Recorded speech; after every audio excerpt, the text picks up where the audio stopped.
to think about not doing biology or archaeology or geography, but to do mathematics when you continue. It's a remarkable story that we became aware of. And even before I start with the presentation, just 2 or 3 things that are remarkable for me. One is that this guy came up with amazing formulas in mathematics that I couldn't figure out.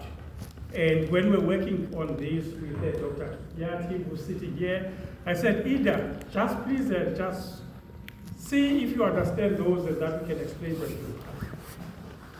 Secondly, for his master's degree and a PhD degree, he was all on his own.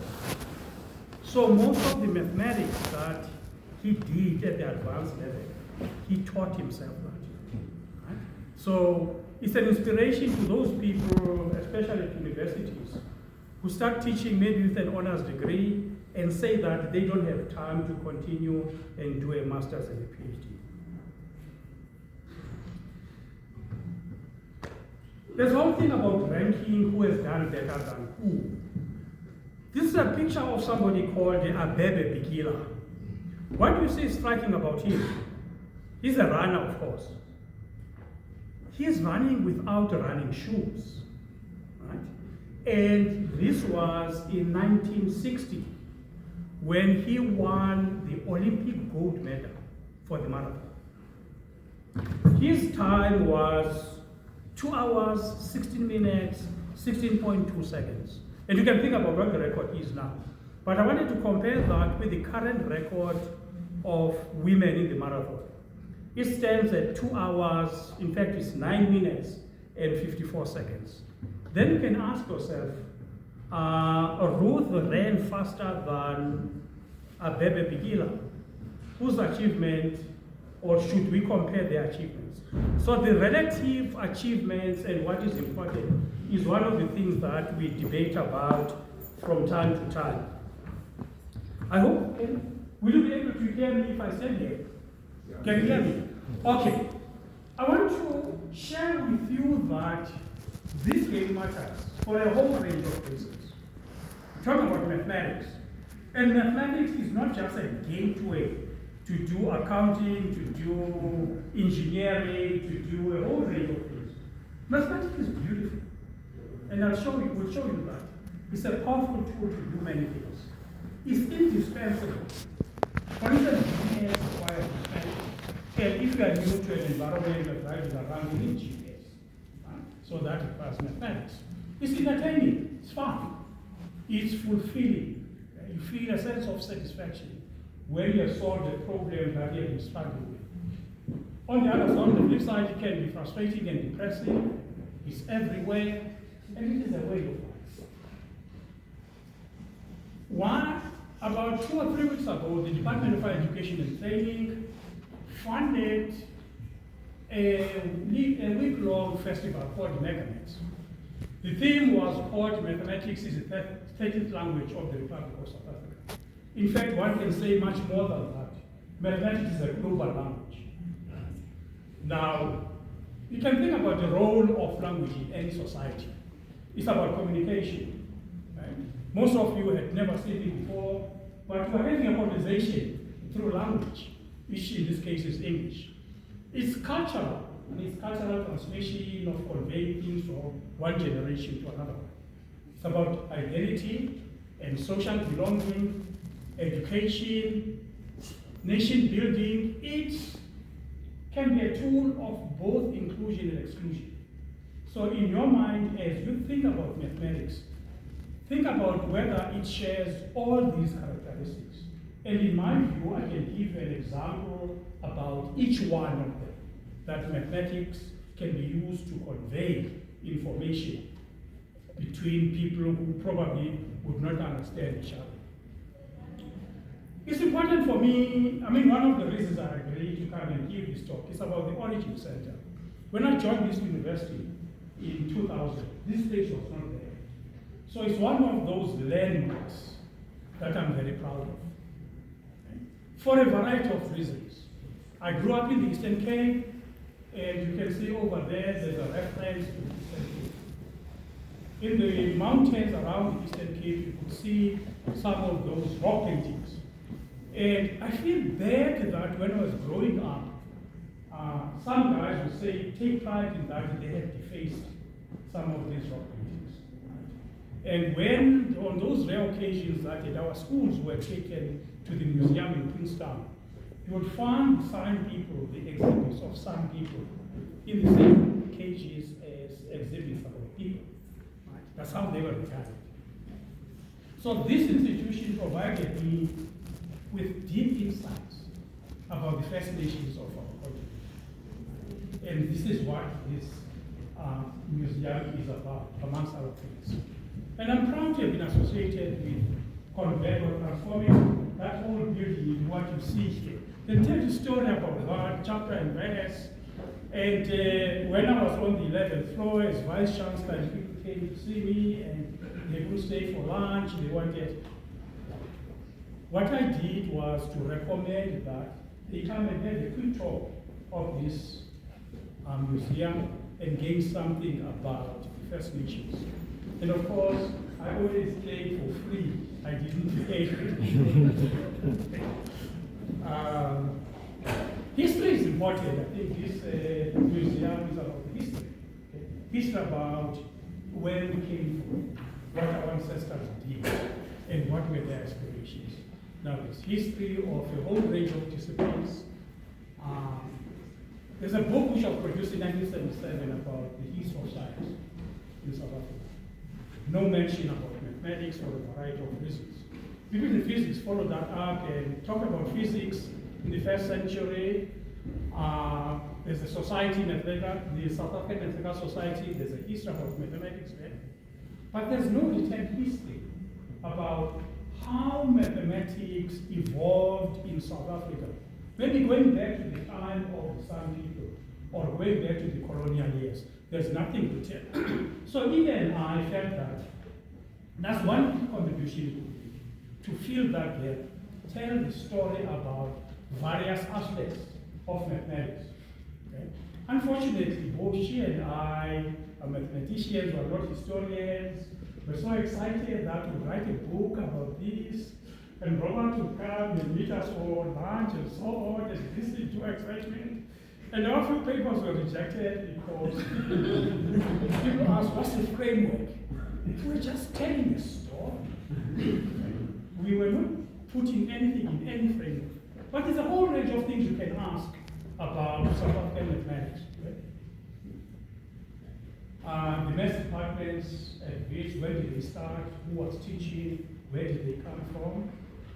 If you talk about the societies, who were the first people who did PhDs in X, who were their supervisors. There's maybe 2 or 3 volumes that we think can be written about the history of mathematics in South Africa. And we believe that no self-respecting community of mathematical sciences cannot be able to tell a history about where we've come from. That I can describe myself as a group theorist. Okay? She can describe herself as a functional analyst. Somebody can describe themselves as topology. When did topology start in South Africa? So it's a whole range of questions that people can ask.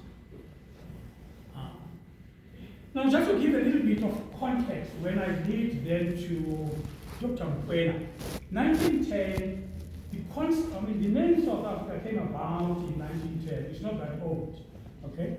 Through the combination of 2 colonies and 2 board colonies. Another landmark is 1948.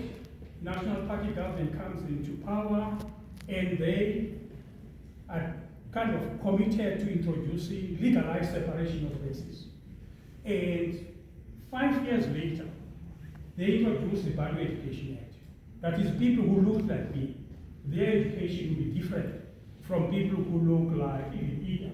Okay? We went to separate schools. We were taught separate things, fees, etc. And then in 1959, there was a promulgation of Extension of University Education Act, which led to the establishment of separate universities for separate racial groups. So University of Western Cape set up for colors, University of Westville set up for Indians, University, what was called Trans African State University, was set up after this act. for African-speaking people. It was just set up across the road from this, in fact. This was an English-speaking university. Right? So, two quotes about this that maybe we focus our thinking. These two quotes are by the architect of apartheid. First one is, education must train people in accordance with their opportunities in life, according to the sphere in which they live. There's no place for the Bantu in the European community above the level of certain forms of labor. Within his own community, however, all doors are open. So the education of black people was to prepare them for certain jobs. We couldn't do engineering, there were few medical schools, few people who did accounting, etc. Then about mathematics. He says, what is the use of teaching the Bantu child mathematics when he cannot use it in practice? So how does one use mathematics? Maybe you want to be an engineer. Those professions were not open to people with mathematics. Now, what is remarkable about Mokoena is that at this time, he had already finished his master's in mathematics. During these years, he was working on his PhD all on his own. Somebody doesn't believe that he should be doing mathematics in his own quiet way. He was proving that, in fact, he can. That should be an inspiration. It inspired me when I came across it. Okay. Now, this is written by somebody who worked at this institution about Ismail Muhammad, who was the second black to get a PhD. Ismail applies for a job to be a lecturer in mathematics. He's qualified, but he's turned down, and that is the reason. Okay? I am not going to read it for you. Says that basically is that it would be upsetting the National Party to employ you. XXX, you can guess what that is. Young guy is persuaded to go and attend a conference in 1977. His head of department wrote to the organizers and says, this guy, well, he was not really telling the truth, they said he's smart, okay? But we don't know if we'll be allowed to mix with the academics. We don't know whether we'll be allowed to stay at the hotels that have been set aside. Guess who that guy is? Your son. So this is about me. I mean, saying that I wanted to attend a conference, and people were cautious about I wouldn't be allowed to attend the conference. And it's not that long ago, it's 1977. So 50 years ago. All right, so when I in my village, I come from a small village in Eastern Cape, and people say that, Loiso, what is there to do in mathematics? Are you going to count in different ways? And I'm not going to read that, right? It's really a powerful statement by David Hilbert, who was one of the giants of mathematics. Basically saying that one of the important things about mathematics is looking at problems that have not been solved and tackle them. Because in that way you advance and enrich it. So that's what people in mathematics at universities do. It's not just about teaching. It's about answering questions that are not yet known. Okay. I hope some of you will think about doing that. Okay. A PhD, so I talk about first PhD in mathematics. What is its significance? It's the highest qualification you can get in any discipline. And you are not expected to write exams or answer things that you're taught. You're supposed to come up with new things that nobody else has been able to do. That is what is so fulfilling about it. When I proved my first theorem, I sat there and I said, in the whole world, I'm the only one who knows that this is true. That's an amazing feeling.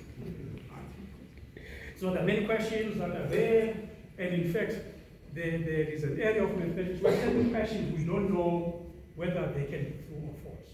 We call it undecided.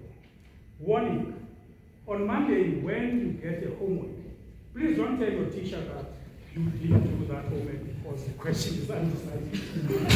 Then there's an excuse. You will have to show that it is undecided. And there are some problems that, in fact, are so difficult that if you can solve them, you can get $1 million US dollars, which is about 20 billion rands. Something related to, he didn't get the million bucks. Something related to famous last theorem. Something. Okay.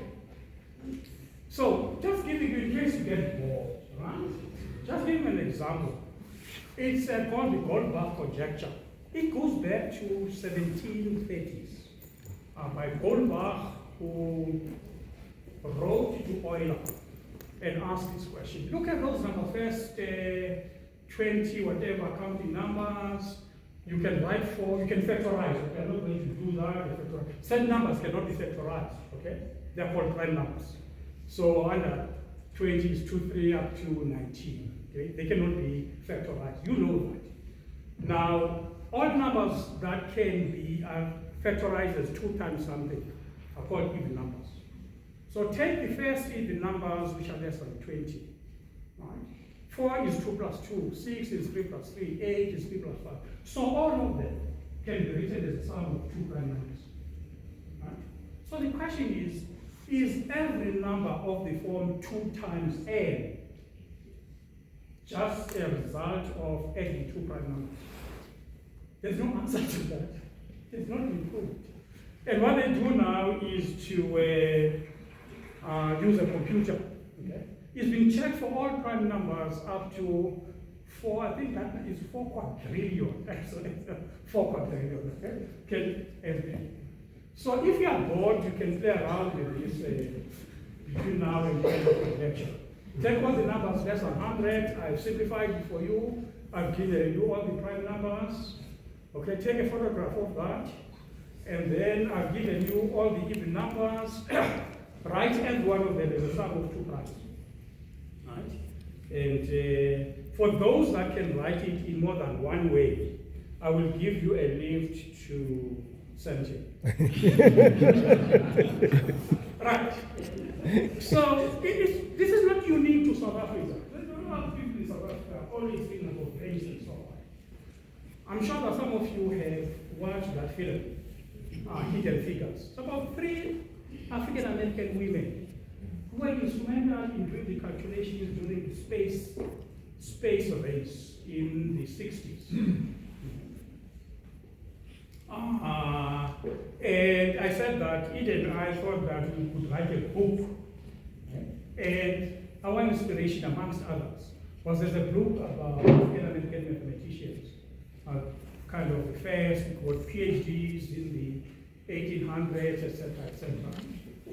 And I have seen this movie, not that I go to movies.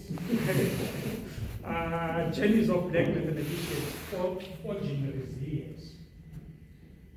Some of these people are kind of contemporaries.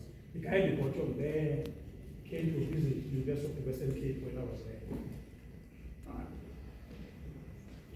So, Ida and I, for a long time, we felt that Ismail Muhammad from the Eastern Cape was the first black person to get a PhD in mathematics. There are 2 people here. Okay? One is from Bambi Eastern Cape, the other one is from Indo Eastern Cape. Did an MSc in group theory, MSc and PhD in group theory at Oxford. Both taught at National University of Lesotho, the University of the Western Cape, and Wits. Both gave up mathematics to become activists. Okay? One became a political activist, Ismail Muhammad, and the other one became mathematical sciences activist. I'm not a real mathematician, I'm just an activist. I'm a propagandist. Please don't repeat that.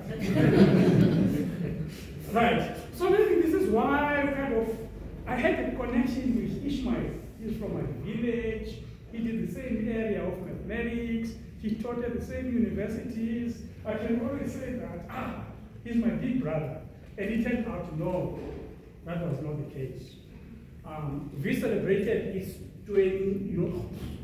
100th anniversary in 2022. And there's a book written about by Vilma Anna Marais. And it was just in passing that somebody asked me, what is so? You talk about Ismail Muhammad, do you know Mukwena? I said, no. And then this is from a page in the book. Okay? And you can see here that he's mentioned in passing as a student of his law. Okay? His achievement itself is not highlighted. Okay? And that's when, I think it was 2022, 2023, that we had already written about Ishmael as the first black PhD, and then so possibly Mukwena is not the first black PhD. And I confess, okay, if you quote me later on, I said, well, at the time that I was talking on the 3rd of August, we have not yet found somebody who did it here. That's it. That you find in the government archives, where he was awarded the Order of Mapungubwe, something. Okay? And the other thing is that when you read the citation there, what is emphasized, I mean, it's a small paragraph, is the fact that they claim that he was a political activist, and very little about his mathematics. So what is important to maybe our government? Is it the fact that he's an activist or mathematician? Now for us, it's the fact that he's a mathematician, more than being a political activist. Okay. I want to read that he was born in 1919 in a township just outside Vereeniging. He went to a school called St. Peter's, which is in the Israel, Rosentenville, somewhere there. And again, poor guy, he's always described in relative to O.R. Tambo, the way we say in class. Okay? O.R. Tambo is the former leader of the ANC, after whom the airport is named, the way we say in class. Obtained first class in JMB with 3 distinctions. Right? Went to Fort Hare, did a BSc majors in mathematics and physics, and graduated with a distinction, and did an honors degree at this university in 1944. As I said earlier on, did a master's with UNISA. He was a lecturer at Fort Hare for about 12 years. I'll come back to that. And then this guy, way back then, thought about applying for a fellowship to go to Brown University. And it was during that time that he set up a correspondence with a professor at Harvard, which led to his PhD. He did his PhD at Wits under the supervision of his law and obtained it in 1958. Just relatively, the first PhD awarded by a South African university is 1951. Okay? So just 7 years before Mukwena. The first female to get a PhD in mathematics in South Africa is Hannah Swart. When was this year? 1971. First female to get a PhD in mathematics in South Africa. So that's scale of tempo. Mukwena left Fort Hare in 1957. So he went overseas, and one of the things that I kind of thinking is, this was before the political organizations were there. Did he go into exile? He didn't really go into exile. He went to Ghana, and then taught for a little while at a college in Birmingham. Right? Came back in 1963 to what was then Southern Rhodesia, which is now called Zimbabwe, and taught at the University of Rhodesia, which is University of Zimbabwe. Right? Then in 1965, the government of Southern Rhodesia, which was the white government, I shouldn't go into that. Ian Smith does say that there was representation and so on. But they were a colony, of the UK. And they decided to declare that they were independent. Unilateral declaration of independence. So he left and went to Zambia, which was called Northern Rhodesia, and was instrumental in designing a new curriculum for mathematics at that university. He died before he turned 50 in a car accident. Very tragic. Very. And it is said that he was in hospital for about 5 days. No, he didn't die instantly. There was some story that people made the story up that he was changing the wheel of the car and the car fell on him and they couldn't rescue him from that. But that is from the library, from S.P.M. Bashir, who wrote his obituary. So, these two are from the book by Luli Kalinikos, which is a biography of Oliver Tambo. And it says that in these subjects, which are Latin and mathematics and physics, so Oliver Tambo felt that he was smart, but he concedes that Joseph Mukwena was smarter than him. Okay? And the thing is that he says Mukwena had a wonderful brain. He did really work outside the classroom.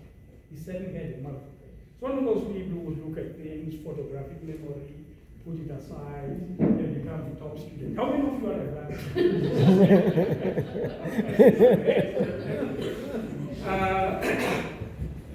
And then when they wrote what was called the Junior Certificate, which was written by students from all the schools, they came and talked to me, all the races.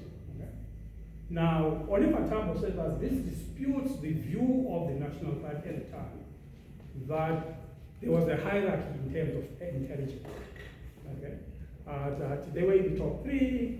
So it's either that they were number 1, no, it's either that they were number 2 and number 3, or one of them was the top student. Okay? That's great. We got this picture from the book, eh? Yeah, I'll talk a little bit about his son. Okay, so there's this, I mean, there are no names here, right? So we discovered that he's got a son living in Botswana. So I write to him and say, who's your dad here? I guess that it was that guy on middle row on the right-hand side. So it turns out he's the one who's on the extreme left middle row. So he wrote back to me and said that my dad is the one on the left. Now I have a problem with, is it to the left of the picture or to the left as I'm looking at it? So we had this WhatsApp conversation with this guy. And he says, don't you know you're left? He was not, I would say he was rude. We had these conversations with him. So Joseph Mukwena is seated middle row on the extreme left. That's him. Another picture of him at Forte, again sitting on the extreme left. Right? But this picture here, in fact, there were 10 of them with Oliver Tambo, and he comes from and there's some luminaries here who kind of were involved in politics. And you can see they were striking that these guys are wearing ties. I think that there was a time in Forte when if you go to classes you had to wear a tie. Can you imagine? I can't come to my lecture, you're not wearing a tie. All right. Now, I mean, this is not the story of Mukwena. We feel that a full story of this guy should be told because we struggle to get primary sources. The first one is family background. The only thing we know is that he was the third of, I got information from his son who lives in Botswana. Quickly, I wish I could tell the story. I got his telephone number from one of the people that I met when I was teaching in Lesotho, who was in exile. I was like, do you know so and so? Oh yeah, there's Mukwena, he's teaching, so I gave his telephone number. Right? I called him. And it turns out that this is the wrong moment. So he says, who's this? He answers it, who's this? I say, okay, must take me seriously. I say, I'm Professor Nongxa. Sometimes you have to use the title. He says, I said, can I talk to you? And he says, no, I'm busy shopping now. Then I said, when, how can I contact you? He says to me, I laugh at my own joke, so that's not what I said to him. Eh? He says to me, there are things called cell phones. And I think this is one of the things you are using right now. You can use it to contact me. I felt like this guy was being. Anyway, we sent him a list of questions, about 2 pages of questions. And he didn't give us much information. Even about who were his siblings. We don't know how many children he had. We just know his wife was from Port Elizabeth. Okay. We don't know a whole range of things about his family background. Now, at some stage, he wrote back to us and says that You are both intellectuals. You can go to the archives and find out information about my father. Okay. Meanwhile, school records, he went to St. Martin's, we conducted St. Martin's, and after toing and throwing, they told us that the school he went to, the records were there. So I don't know if anything was that. Forte is an alma mater. He spent about 15 years at Forte. I contacted the guy who was writing the first 100 years of Forte and said, have you found anything about Dr. Mkwena? Zilch. Not a page. He was a student there. And he taught there for 12 years. Forte has nothing in it. Couldn't find. And here at Wits, the only thing we could find, well, I mean, he was a student here, cannot afford Wits. And it was so exciting getting a copy, the original copy of his thesis. It's about 45 pages. Very moving, actually touching. And here it says that the ideas of the thesis got from this guy who was at Harvard. Right? That's it's in the archives. And he worked in Lambert type integral transforms. So a little bit about integral transforms. That is a bit that I said he should unpack, right? Can talk about Forte and so too. But I mean, what are integral transforms? These are just mathematical tools that allow you to take a function which maybe might be difficult to play around with, move it to another sphere where you can get the solutions and move them. And the significance of this is that these things are applied in a whole range of things that you're familiar with. Those of you who do university students in differential equations, Fourier transforms, you're familiar with those. In signal processing, send information using signals. Mathematics, is it wavelets? What are they? No, I don't know. No, it's image-based processing that uses wavelets. Integral transforms, I mean, these transforms is used in image processing, optics, and quantum mechanics. So this is applicable in mathematics in other areas of science. I said mathematics is beautiful. These are the formulas that he came up with. I'm not going to, okay, I can keep you until lunchtime and explaining everything. So the formulas that he used, Vida, this guy from Harvard, are on the left-hand side. And Mkwena is on the right-hand side. If you look carefully at some of these things, you see that you can play around with what Mkwena has and get what Vida has.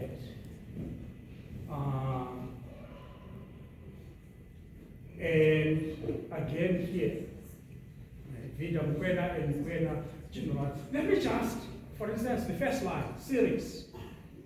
If you put AN equal to 1, right, then what do you get? You get what's on the left-hand side.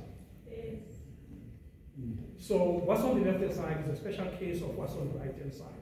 And you can do the same thing with some of these.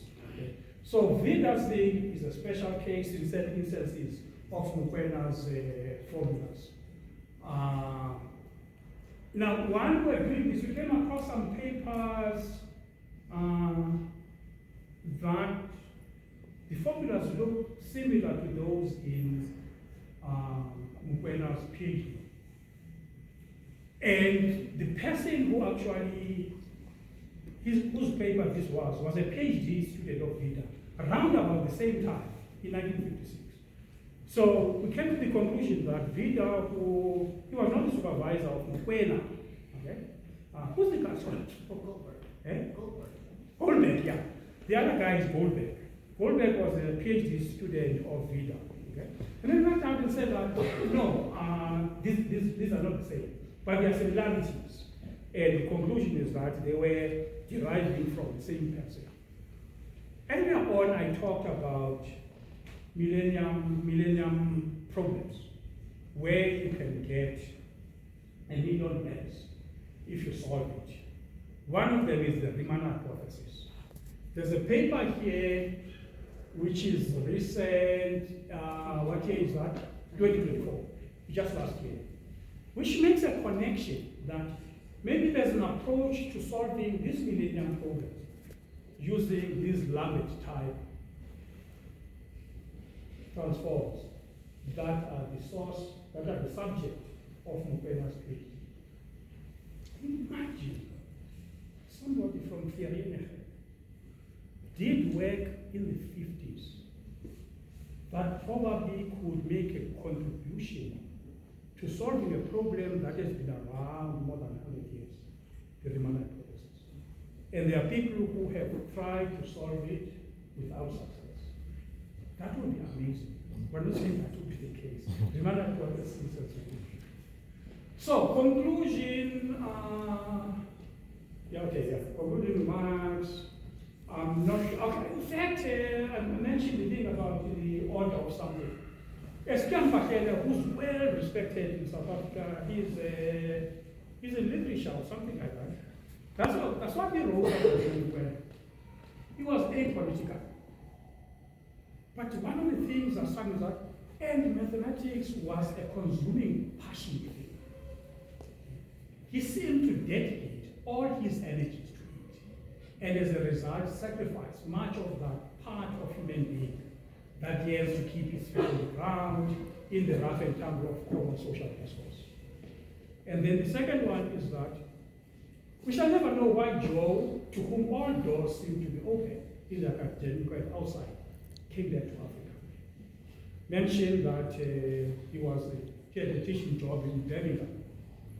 And he often said he would not want to work anywhere else.